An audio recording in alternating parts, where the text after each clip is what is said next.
పిచ్చెక్కిపోతుంది, ఏం చేయాలో తెలియట్లేదు. రెగ్యులర్గా ఎవరి నోటి నుండి అనేవి చాలా సాధారణ పద్ధతి. చిన్నవాళ్ళ నుంచి పెద్దవాళ్ళ వరకు ఎవరికి ఎక్సెప్షన్స్ లేవు. అసలు సమస్య లేకపోతే జీవితం ఉంటుందా? ఉండదు. కానీ మనందరికీ ఉన్న ఒక ప్రధానమైన అలవాటు ఏమిటంటే, మొదటి నుంచి సమస్య మీదే దృష్టి పెడతాం. ఆ సమస్య ఎక్కడ మొదలైంది, ఎందుకు మొదలైంది, ఎవరితో సమస్య, ఎలాగ వీటితో డీల్ చేయడం, ఇదే చాలా ఇరిటేటింగ్గా ఉంటుంది. ఆ ఇరిటేషన్ ఏం చేస్తుందంటే మిమ్మల్ని పరిష్కారం గురించి ఆలోచింప చేయకుండా చేస్తుంది. అందుకే మన దృష్టి ఏదైనా ఇష్యూ వచ్చినప్పుడు ఇష్యూ మీద ఉంటుందా, ఆ ఇష్యూని సాల్వ్ చేయడం మీద ఉంటుందా? చాలా సందర్భాల్లో ఎక్కువ శాతం మంది, అంటే ఆల్మోస్ట్ 95% సమస్య మీదే దృష్టి పెడతారు, పరిష్కారం మీద కాదు.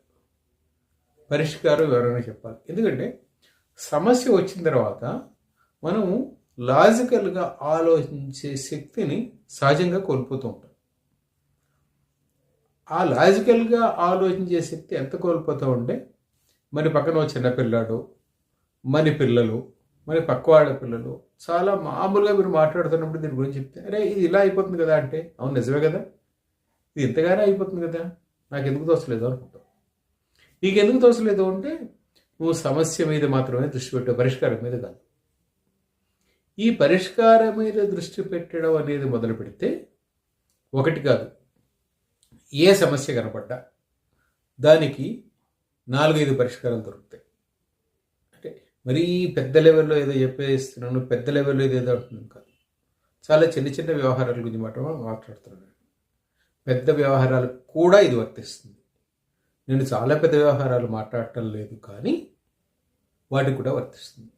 చూసుకోండి, ఓ ఉద్యోగం దొరకట్లేదు, లేదా ఓ పిల్లాడు సరిగ్గా చదవట్లేదు, లేదా మా అబ్బాయికో అమ్మాయికో పెళ్లి కావట్లేదు. ఖచ్చితంగా ఇది చాలా పెద్ద సమస్య. ఓ పిల్లాడికో పిల్లకు పెళ్లి కావట్లేదు, నిజంగా పెద్ద సమస్య. సమస్య పిల్లవాళ్ళకి నచ్చకపోవడము, వాడు చేసే ఉద్యోగాలు నచ్చకపోవడము, లేదా వాళ్ళు అక్కడెక్కడ ఉంటే ఇక్కడ పిల్లవాడిని ఇవ్వడము, ఇక్కడ ఉంటే అక్కడ పిల్లవాడిని ఇవ్వడము, ఇవి ఇటువంటి చాలా ఉంటాయి.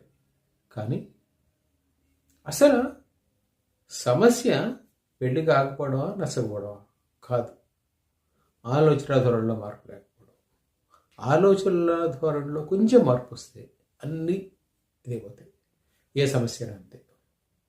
అందుకే సమస్య మీద కాకుండా పరిష్కారం మీద దృష్టి పెట్టండి. పరిష్కారం